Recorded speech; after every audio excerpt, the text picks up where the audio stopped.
되었다. 아멘. 네, 오늘 말씀을 보면 이제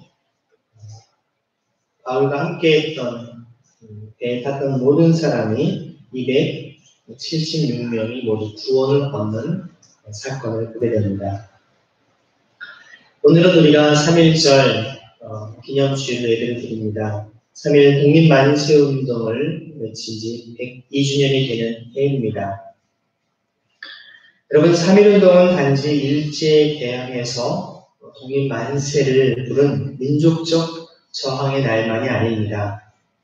이 독립만세운동을 기점으로 해서 전 국민의 이 저항정신이 한데 모아졌고 또 상하이의 임시정부가 생겨나게 되었습니다. 그리고 대한제국을 다시 복구하지 않고 대한민국을 창립하게 된 것입니다. 황제가 중심이 되는 나라가 아니라 국민이 중심이 되는 나라를 창립하는 이제 임시정부를 세우게 된 것입니다. 그 정신이 계승되어서 독립운동이 지속되었고 일본이 폐막을 하게 되니까 이제 대한민국이 1948년 새로운 국가로서 탄생을 하게 되었던 것입니다. 그래서 우리나라의 어떤 이 모든 대한민국, 우리가 지금 살고 있는 이 땅의 이 나라의 그 시초도 바로 이 3.1 독립만세운동에서 시작되었다고 볼 수가 있습니다. 이 정신은 우리나라뿐만 아니라 만방에 그 정신이 함께 알려지게 됐죠. 3.1운동은 일제 식민지로부터 나라를 빼앗긴 국민의 독립운동을 가동시킨 원동력을 제공했습니다. 1910년 당시에 군국주의 일본에 반항 한번 제대로 하지 못하고 대한제국의 국무위원들이 일본에 1905년 을사보호조약을 통해서 군사권과 외교권을 다 넘겨버립니다.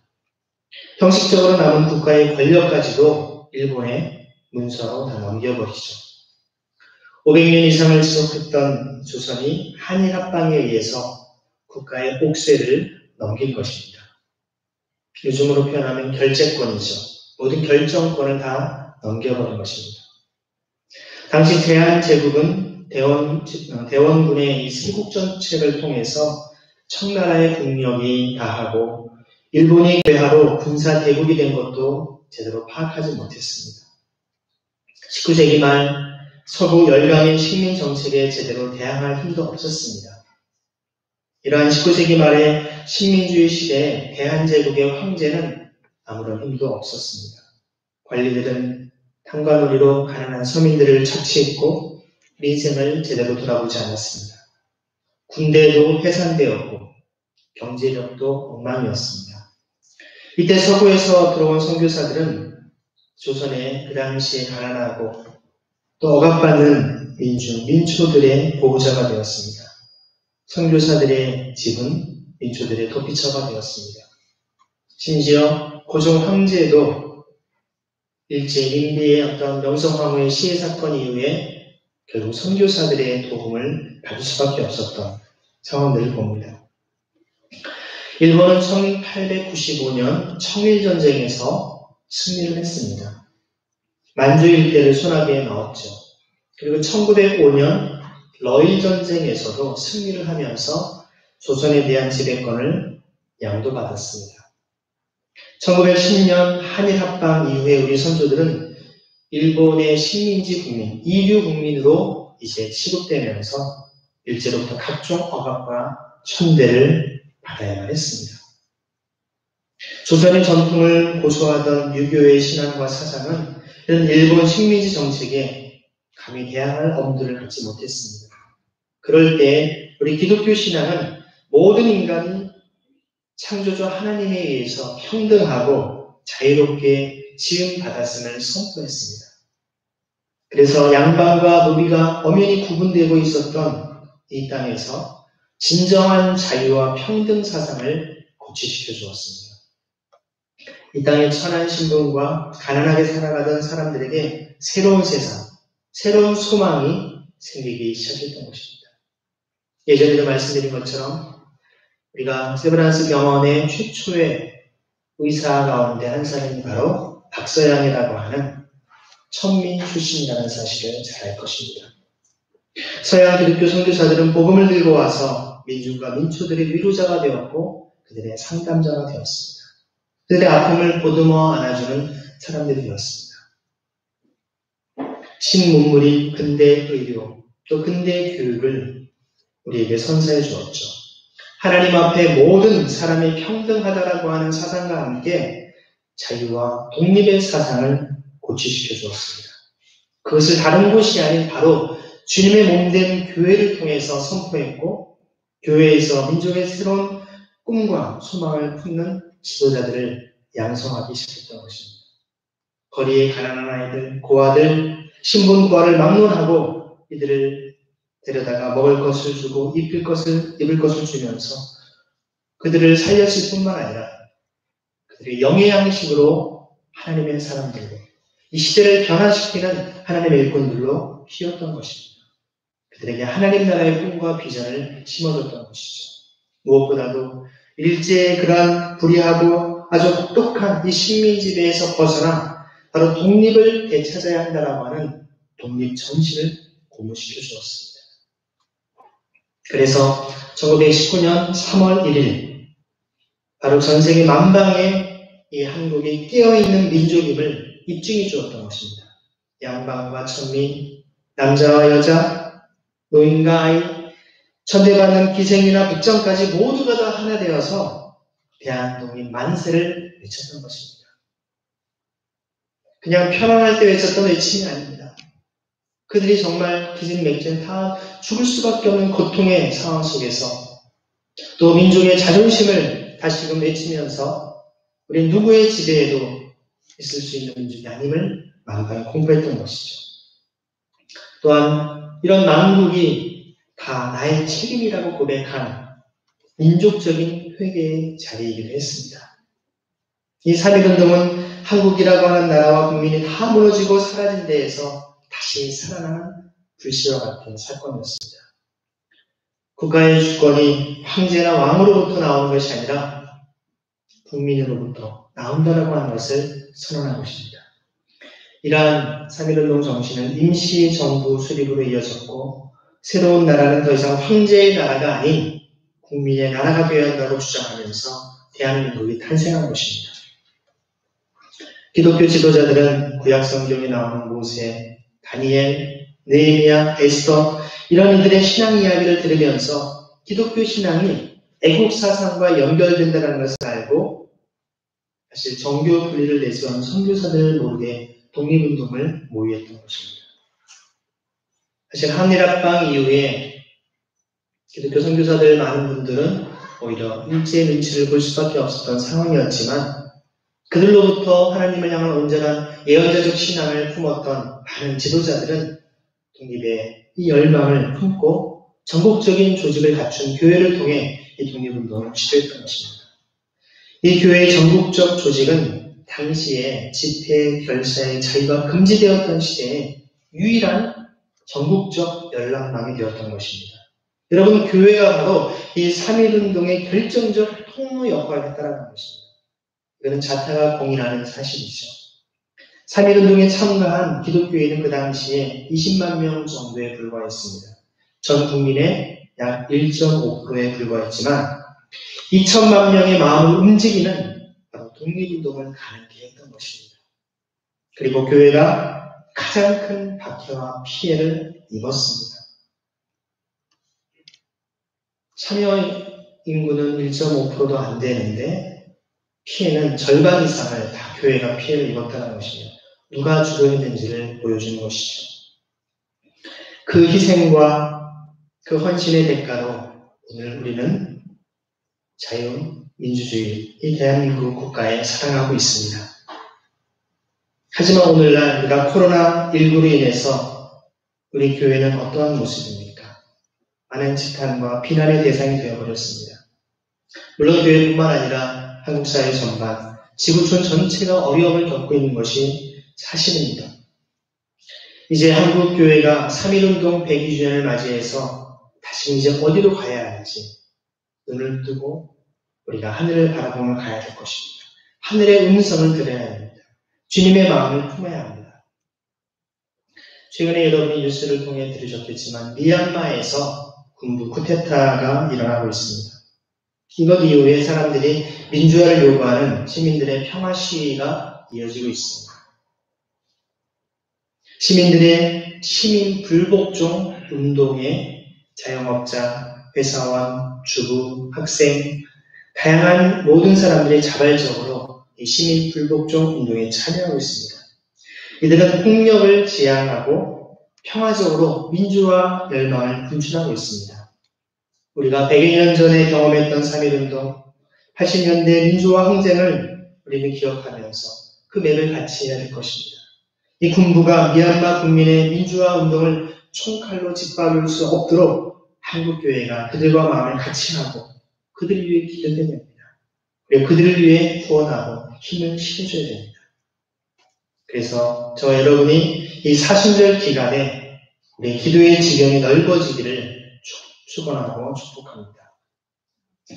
오늘 본문 말씀을 통해서 보면 사도 바울의 인도에 따라서 이제 배부르게 먹고 무거운 짐들을 버려서 가볍게 한 결과 엄청난 풍랑이 일고 있는 어두운 바다에 한 줄기 빛이 비치기 시작합니다. 39절과 40절 말씀을 읽어보겠습니다. 날이 새니 어느 땅인지는 알 수 없지만 모래밭에 있는 항만이 보였다. 그래서 그들은 어떻게 해서든지 배를 거기로 몰아 해변에 대기로 작정하였다. 닻을 모두 끊어서 바다에 버리고 동시에 키를 묶은 밧줄을 늦추었다. 그리고 앞돛을 올려서 바람을 타고 해안 쪽으로 들어갔다.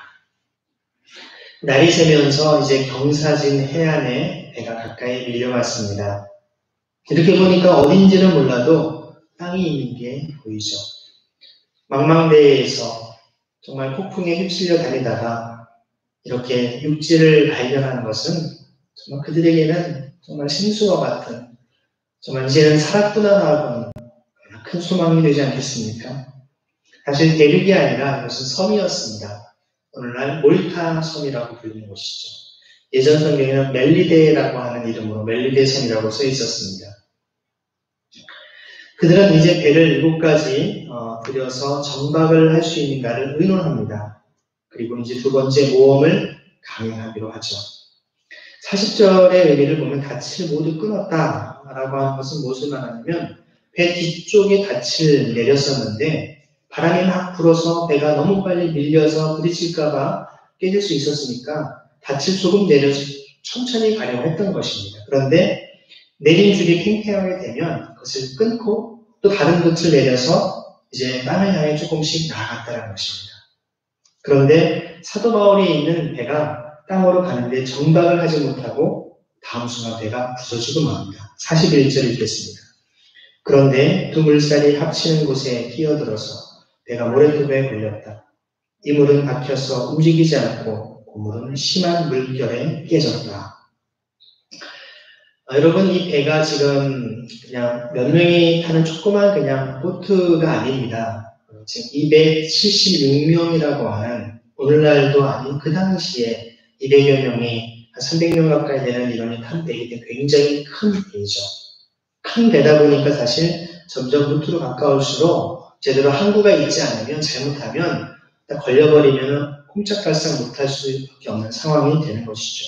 그런데 지금 보면 이렇게 닻을 끊어서 바다에 버리고서 돛을 펼쳐서 들어가다가 두 급물살을 만나게 됩니다. 급해지는 곳에 이르게 되니까 배를 바닥에 걸리게 하는 정박시키는 이 기술을 다시금 구사하려고 시도했던 것입니다. 그런데 바닷속의 모래 언덕에 앞이 걸리고 뒤가 파도에 깨지게 됩니다. 이것은 마치 비행기가 착륙할 때 갑자기 정말 불시착해서 동체 착륙을 하는 것과 같은 굉장히 위험한 행동인 것이죠. 결국 이것을 통해 배가 깨지고 맙니다. 단순히 배가 깨지는 것뿐만 아니라 이제 사람의 생명에 위협이 생기고 또 다른 문제가 생겨난 것이죠. 42절 읽어보겠습니다. 병사들은 죄수들이 혹시 헤엄쳐 도망할까봐 그들을 죽여버리려고 계획하였다. 로마 병사들은요, 죄수가 헤엄쳐서 도망갈까봐 그들을 죽이려고 합니다. 자기들끼리 의논한 것이죠. 왜 죽이려고 할까요, 이 상황에서? 죄수를 맡았는데 죄수가 도망가면 자기가 죽어야 됩니다. 여러분 16장에서 우리가 사도행전 16장에 보면 빌립보 감옥의 간수가 바울과 실라가 기도했을 때 옥문이 열리고 지진이 나면서 사람들이 다 도망간 줄 알고 간수가 뭐 하려고 합니까? 자결하려고 합니다. 왜냐하면 죄수들이 다 도망가면 결국 그 죄값을 자신이 받아야 되기 때문에 자기가 죽어야 되기 때문에 그래서 여기에 있는 병사들은 죄수들을 다 죽이려고 합니다. 그 상황을 다 아니까 나중에 핑계를 충분히 댈 수 있었겠죠. 하지만 그들이 다 도망가고 나면 그 죄값을 자신들이 감당해야 했던 것입니다. 그런데 그때 놀라운 일이 일어납니다. 43절과 44절입니다. 함께 있습니다. 그러나 백부장은 바울을 구하려고 병사들의 의도를 막고 헤엄칠 수 있는 사람들은 먼저 뛰어내려서 무트로 올라가라고 명령하였다. 그리고 그 밖의 사람들은 열반지나 부서진 배조각을 타고 무트로 감당하라고 명령하였다. 이렇게 해서 모두 무트로 올라와 구원을 받게 되었다. 이제 백부장이 바울을 구원하려고 병사들의 의도를 막습니다. 그리고 헤엄칠 줄 아는 사람들을 명해서 무트에 먼저 뛰어내려서 무트 육지에 나가라고 하는 것이죠. 그리고 백부장은 이 바울이 죄수도 있지만 평범한 사람이 아니라는 것을 알고 있었습니다. 또 이 사건을 겪으면서 더 깨닫게 되죠. 그래서 바울을 살리기 위해 죄수들을 죽이자는 의견을 맡게 된 것입니다. 바울의 인생을 가만히 보면 오히려 자기 동족들은 바울을 죽이려고 하고 오히려 그 당시에 그들을 식민지대에 있었던 이런 군인들이 저희 지배층에 있는 그들이 바울을 보호했던 사건들이 많았습니다. 바울이 아니었더라면 여러분 이 죄수들은 다 죽었을 것입니다. 하지만 바울 때문에 죄수들이 살아난 것이죠. 죄수들뿐만 아니라 바다에 빠져서 죽을 수밖에 없었던 사람들이 바울 때문에 다 살아난 것입니다. 여러분, 우리 인생을 통해서도 다른 사람들이 용기를 얻고 살아나는 역사가 있기를 바랍니다.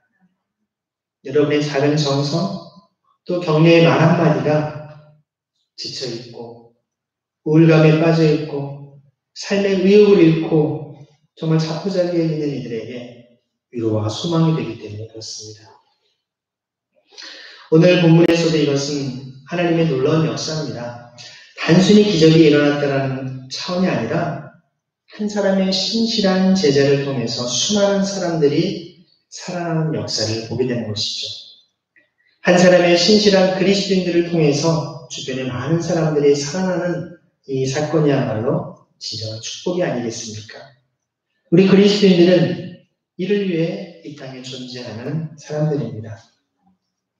여러분, 우리 주변에는 가족도 있고요, 친지, 친구도 있고, 동네 이웃도 있고, 교회 지체들을 비롯해서 주위 사람들이 많이 있습니다. 여러분은 지금 여러분을 통해서 주변 사람들이 복을 받고 있습니까? 아니면 여러분 때문에 고통을 겪고 있습니까? 최근에 아파트 이 층간 소음으로 인해서 세대 간의 갈등이 종종 일어나는 것을 봅니다. 저희도 윗집에 새로운 분들이 이사 오셨는데 밤늦게 새벽 1시, 2시에 막 쿵쿵거리시고 막 떨어뜨리고 운동을 하시는지 문을 쾅쾅 닫고 막 깜짝깜짝 놀랄 때가 많았습니다. 그냥 잠깐 그런 특별한 하루 이틀 그러겠지 했는데 계속 되니까 이거 참 어렵구나 그런 생각을 하게 되는데요. 그냥 가끔씩 한두 번 일어나는 것이라고 한다면 아무 문제가 아니겠지만 이게 매일같이 계속된다면 그것만큼 우리를 힘들게 하는 것은 없을 것입니다. 일상적으로 항상 그렇게 된다면 얼마나 귀에 거슬리고 우리를 힘들게 하겠습니까? 사실 매사에 남을 위한 배려의 마음이 있으면 해결될 수 있지만 그렇지 않으면 참 어렵습니다. 사실 우리가 하나님 나라를 위해서 뭔가 거창한 일을 하지 않더라도 아랫집에 사는 분들을 위해서 발걸음을 가볍게 하고 또 의자나 물건을 조심해서 소리나지 않게 움직이는 것도 그렇게 배려하는 작은 노력에서부터 우리 이웃사랑이 시작되는 것이 아니겠습니까?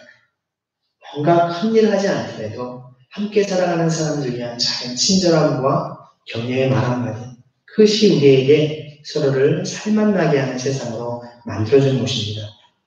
어떤 사람은 나타나기만 해도 어두웠던 분위기가 밝아지고 절망의 분위기가 소망으로 바뀌는 그런 사람이 있습니다. 그런데 반면 어떤 사람은 나타나기만 하면 그래서 분위기가 싸해지고 사람들이 차갑고 어두워집니다. 그래서 과연 누가 주님의 제자의 모습에 합당한 모습일까요? 그래서 항상 우리는 자신을 돌아봐야 됩니다. 내가 다른 사람과 있을 때 밝아지는 분위기가 되는지, 아니면 나 때문에 어두워지는 분위기가 되는지, 그 사람하고 있으면 참 마음이 기쁘고 감사한데 저분하고만 있으면 이렇게 마음이 부담스럽고 자꾸 그렇게 되는지, 우리 마음속에 있는 그 향기가 그대로 나타날 수밖에 없습니다. 정말 향기로운 향수를 뿌린 사람이 지나가면 그 향이 나듯이 우리 그리스도인은 이 땅에 있는 사람들에게 생명을 전하는 그리스도의 향기가 아니겠습니까?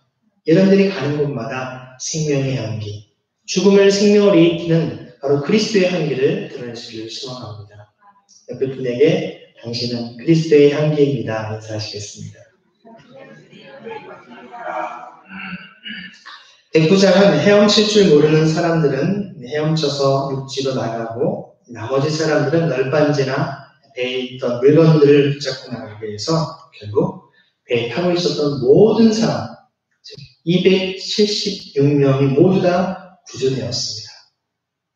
그들이 풍랑 가운데서 마지막 남은 음식을 마치 성찬식을 거행하듯이 그것을 취해서 하나님께 감사를 드리고 떼어서 함께 나눈 이후에 남은 음식을 다 바다에 버렸습니다. 마지막 그들의 정말 식사였던 것이죠. 최후의 만찬이었던 것입니다.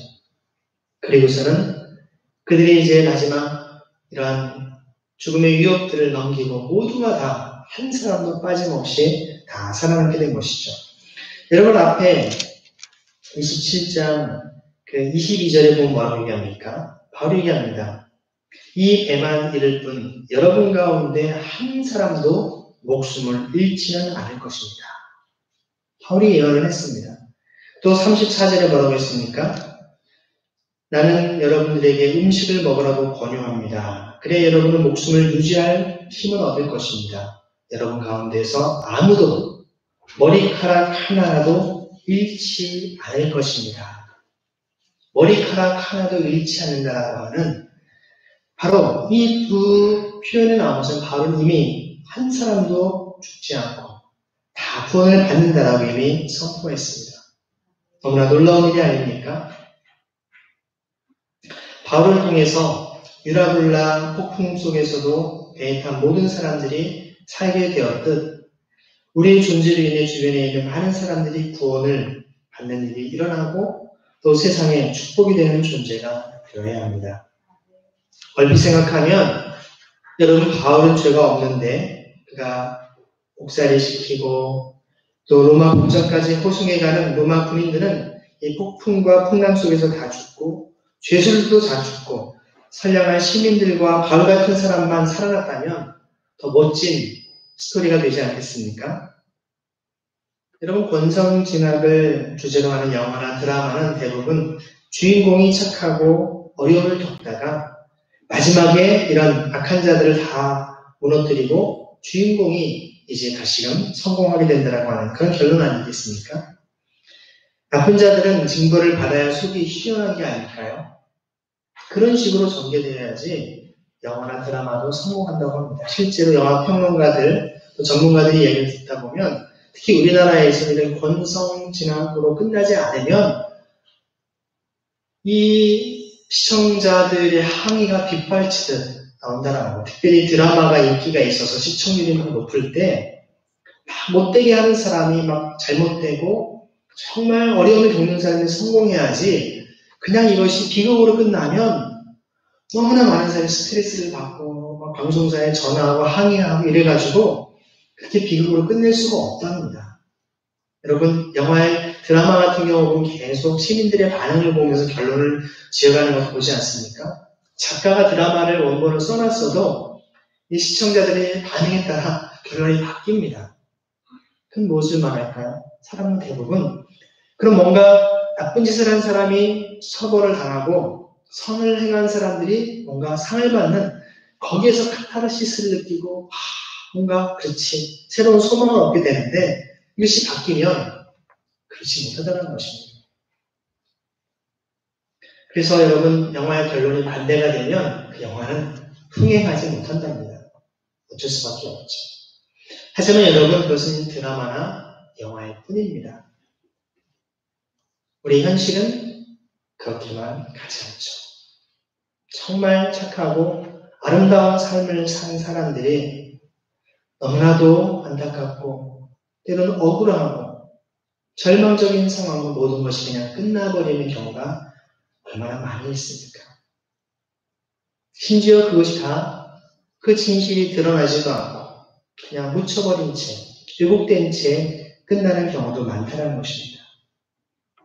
하지만 권성징악의 그런 방식은 세상의 생각일 뿐입니다. 바로 인간적인 생각이죠. 예수님은 베드로의 신앙 고백을 들으신 다음에 아주 잘했다라고 축복하셨습니다. 네, 그러니까 조금 후에 예수님께서 자신의 고난과 부활에 대한 것을 미리 예고를 하시니까 베드로 예수님을 붙잡고서 똑같이 막 야단을 칩니다. 예수님은 뭐라고 말씀하십니까?